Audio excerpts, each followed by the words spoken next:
welcome guys back to the channel, Matt Sam's Multiverse of Madness, and today we are going to talk about that season premiere of Agatha All Along. 2 episodes, and by the end of episode 2, my interest was definitely piqued. Alright, let's talk about it.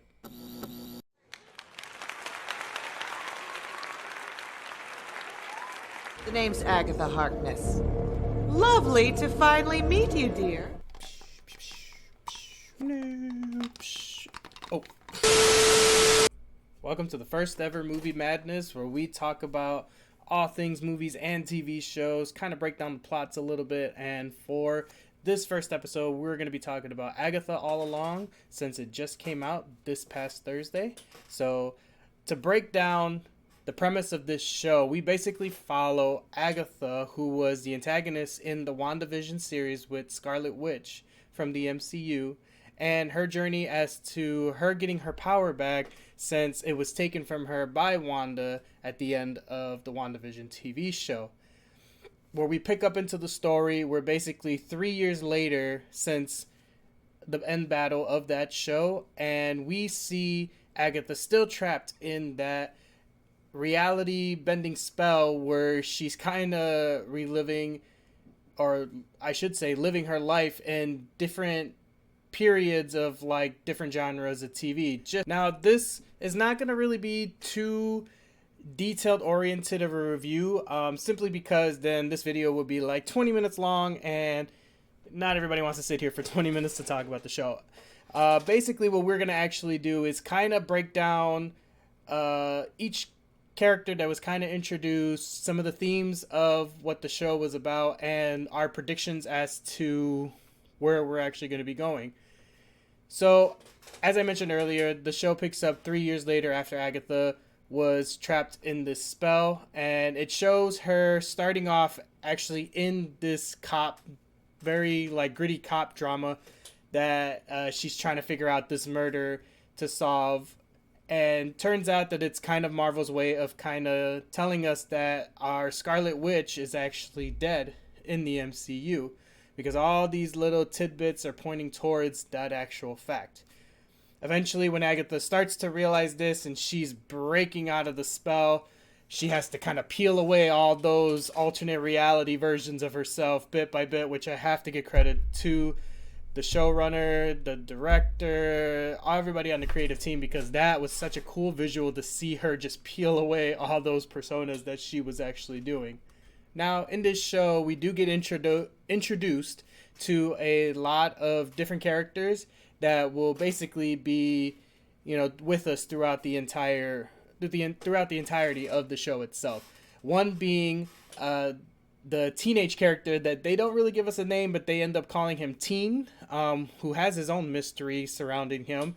Every time he tries to talk about himself, basically it's muted from the world. Not even Agatha can understand. She can't read the lips. Like, it's just, for some reason, it gets muted. So, first theory is that it's Wiccan, which is Wanda's son Billy, from the WandaVision TV show. But if you remember the end of that show, she broke the spell that brought him to life. So how could he be here?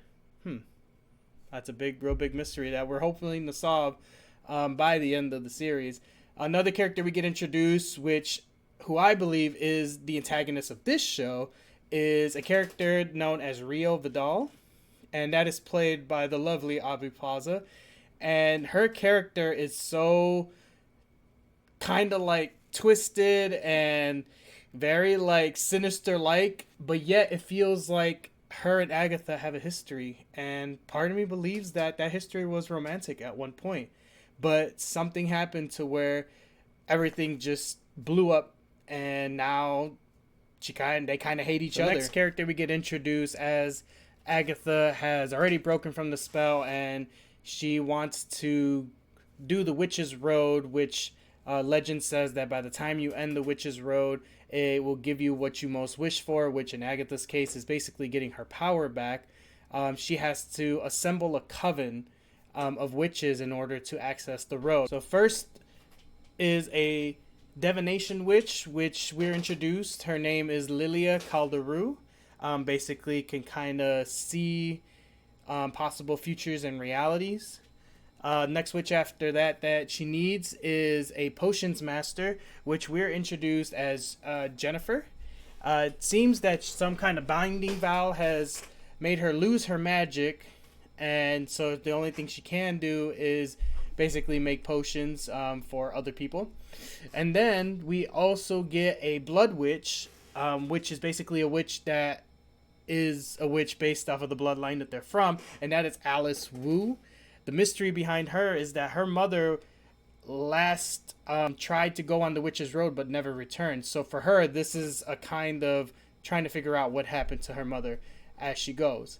And then we find out that Rio is actually supposed to be part of this coven as well, but Agatha doesn't really like that idea, so she kind of tries to improvise. You guys will see what I mean if you haven't seen the episode, and if you have, well, it was a nice little surprise of the character we get, which is Mrs. Hart from the WandaVision TV show. And man, what a crazy jump of characters, and just wow, I didn't see any of this coming, and these different characters that we're getting introduced are absolutely like amazing. Great actresses and great chemistry, honestly, all around. You can kind of tell how they all dislike each other, but they know they kind of need each other, especially with Agatha, who really needs all of them. She doesn't really have a choice. And then we also get introduced to another sort of antagonist, but in reality, they're just really after Agatha herself, and that is the Salem 7. Fun fact, the Salem 7 was actually introduced in one of the Fantastic Four comics, and have been prominent characters in the Scarlet Witch comics, especially when it comes to Agatha Harkness herself. And I'm hoping we get to see a lot more of them, which I'm pretty sure we will. We did get some crazy looks at, you know, what they can do and kind of the horror aspect of this show, and it drew me in instantly. As the show, basically as episode 2 starts coming to that end climax scene, they all start chanting the Ballad of the Witch's Road, which is going to be stuck in your head forever now, because it's such a catchy like song, and it's perfect for the season, being September going into fall and Halloween. Absolutely love it. I can't stop listening to it, so if you guys haven't seen it and you watch it, I do apologize, because yeah, that's going to be the little earworm that's going to be in your head now. Now, my theories of where this show is going. Few theories. One, Rio is a new character for the Marvel lore in general, basically a new character for the MCU, so I feel that her character later on is going to be revealed to be somebody that is mentioned in lore. It's just they kind of did a different take on the character. Popular theory is that she might be a daughter of Mephisto, disguising herself, but being with the love interest that she apparently has had with Agatha, it could go either direction. Marvel can give us something completely brand new, or they can kind of go that route and give us some true to the comics lore for her character later on. Although we know Agatha is being bit of a hard ass, honestly, and only looking out for herself, I feel like by the end of this, the Witch's Road will grant her the wish of her just not being alone and actually being around people that she can actually trust. This coven of witches that she's put together, although they all seem like a bunch of misfits, I feel like they kind of all work together quite perfectly, and I feel like Agatha doesn't realize that this is what she's actually been missing and what she truly needs by the end. For the teen character, we are all 100% sure that this is Wanda's son, Billy, aka Wiccan, because he has similar powers to her. And I feel that by the end of the Witch's Road, the spell would be lifted to where he knows about why he needs to be on the Witch's Road, and you know, Agatha gets to find out exactly who he is, and basically gets revealed to us.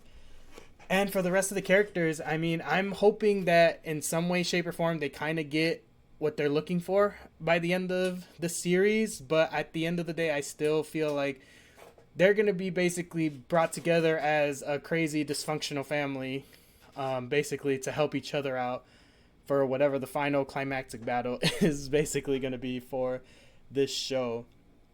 I would have to give this show a 3.5 out of 5 stars.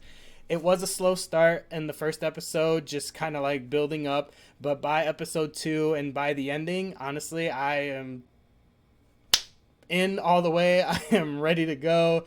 I am counting down for the next episode. And I'm hoping you guys are too. So in the comments, tell me your theories. Tell me what you think. Tell me if you liked it, disliked it. Tell me you never saw it. I mean, give me an idea of what you guys are thinking. And what we're going to do is this segment is not going to cover each episode individually. I really just want to kind of cover the beginnings of shows.